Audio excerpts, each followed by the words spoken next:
प्यारे अंदाज में बहुत ही समझदारी के साथ ये तकरीर पेश किए। उसी के बाद मैं अब इस चेयर से आवाज़ देने जा रहा हूँ आलिया फातिमा शेख रसूल चौधरी को, जो कि 7वीं जमात की तालिबा है। इस बच्ची का तालियों से बिल्कुल इस्तकबाल करें आप।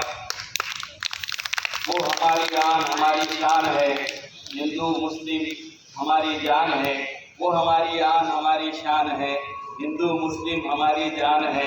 हमारे देश की है पहचान, यहाँ है गीता और कुरान। हमारे देश की है पहचान, यहाँ गीता है और कुरान।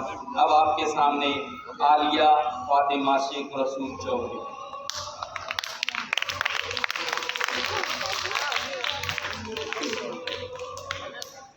प्यारे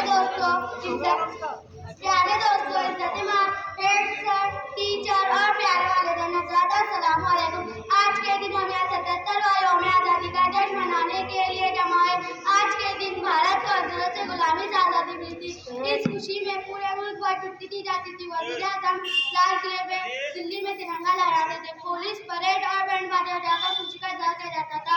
लोगों में मिठाई बांटी जाती थी। वज़ीर-ए-आज़म सब भारतवासी के लिए तहरीर करते, भारत के आवाम के लिए सहूलियत का ऐलान करते, गरीबों को दी जाने वाली सहूलियत का ऐलान करते। मुल्क की तरक्की खुशहाली में लोगों का रोल होता है। बस इतना कहकर ये शेर बोलती हूँ, मैं बुलबुल हूँ ये मेरा चमन है, मैं बुलबुल हूँ ये मेरा चमन है। दुनिया में जो आलिशान हो वो मैं, मुझे सबसे प्यारा अपना वतन है, मुझे सबसे प्यारा अपना वतन है। दुनिया में जो आलिशान हो मेरा हिंदुस्तान, दुनिया में जो आलिशान हो मेरा हिंदुस्तान। जय हिंद, जय भारत।